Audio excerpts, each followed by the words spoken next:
நாமக்கல் மாவட்டத்தில் பிரசித்தி பெற்ற திருச்செங்கோடு அர்த்தநாரீஸ்வரர் கோவில் இருட்டு தேர் என்னும் அம்மன் தேர் திருவிழா வெகு சிறப்பாக நடைபெற்றது. பாரம்பரியமாக அமாவாசை தின நடு இரவில் அம்மன் புறப்பாடு நடக்கும். அப்பொழுது அனைத்து வீதி விளக்குகள், வீட்டு விளக்குகள் அணைக்கப்பட்டு இருக்கும். இதனால் இந்த தேரோட்டத்தை இருட்டு தேர் என பொதுமக்கள் அழைப்பார்கள். நாளடைவில் மருவி திருட்டு தேர் என அழைக்கப்பட்டது.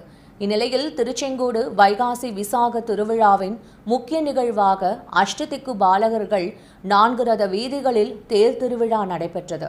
சிறுவர்கள் மற்றும் பெண்கள் மட்டும் இந்த தேரை வடம் பிடித்து இழுத்து சென்றனர்.